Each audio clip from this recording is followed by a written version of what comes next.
மாயராணி கதைகள் ரஞ்சனியும் ரகசிய குகையும். இந்த கதை உங்களுக்கு பிடித்திருந்தால் மாயராணி கதைகள் சேனலை லைக், ஷேர் மற்றும் சப்ஸ்கிரைப் செய்யவும். பகுதி 36 ரஞ்சனியும் ரகசிய குகையும். அபிக்கிளி நீண்ட யோசனைக்கு பிறகு ரஞ்சனி மற்றும் ராகுல் கிட்ட, நீங்க புலம்ப வேண்டாம், இதில் இருந்து தப்பிக்கிறதுக்கு ஒரு வழி இருக்கு. ஆனால் அதை சொல்கிறதுக்கு கொஞ்சம் தயக்கமாக இருக்குன்னு சொல்லுது. ஏன்னா நம்ம மாஸ்டர் விக்கி கிட்ட மட்டும்தான் உதவி கேட்க முடியும்னு அபிக்கிளி சொல்லுது. அதுக்கு ராகுல், நம்ம மந்திரங்களை தவறாக பயன்படுத்தணும்னு மாஸ்டர் விக்கிக்கு தெரிஞ்சால் ரொம்ப கோவப்படுவாருன்னு சொல்கிறான். மேலும் மந்திர வகுப்புகள் நடத்த மாட்டாருன்னு சொல்கிறான். அதுக்கு ரஞ்சனி, பரவாயில்லை, இப்போதைக்கு நம்ம உடம்புல இணைந்திடுவோம், அதுக்கு அப்புறம் மாஸ்டர் விக்கி கிட்ட மன்னிப்பு கேட்டுட்டு அவர் என்ன சொன்னாலும் ஏற்றுக்கலாம்னு சொல்கிறா.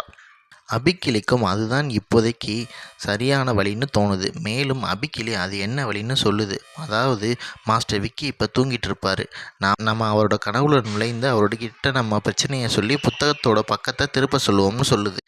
இதை கேட்ட ரஞ்சனி மற்றும் ராகுல் மிகவும் சந்தோஷப்படுறாங்க. மேலும் ராகுல் அப்போ உடனே மாஸ்டர் விக்கி கனவுல போகலாம்னு சொல்கிறான். ரஞ்சனி, ராகுல் மற்றும் அபிக்கிளி மூவரும் பக்கத்து அறைக்கு போகிறாங்க. அங்கே மாஸ்டர் விக்கி நல்லா தூங்கிட்டு இருக்காரு. அவரோட கனவுல மூவரும் போகிறாங்க. அங்கே அவர் மிகப்பெரிய அரண்மனையில் ராஜாவோட சிம்மாசனத்தில் உட்காந்துருக்காரு. அவரை எல்லாரும் மாயாவி மந்திரிகளும் மக்களும் வாழ்த்துறாங்க. மூவரும், முதல்ல எல்லாரும் அமைதியாக இருங்க, நாங்கள் மாஸ்டர் விக்கி கிட்ட பேசணும்னு சொல்கிறாங்க. உடனே அங்கே இருக்கிற எல்லாரும் ராஜா விக்கின்னு சொல்லுங்கன்னு சொல்கிறாங்க. இதை கேட்ட ராகுல், ரஞ்சனி மற்றும் அபிக்கிளி சிரிச்சிடுறாங்க. அதுக்கு மாஸ்டர் விக்கி, ஏன் சிரிக்கிறீங்கன்னு கேட்குறாரு.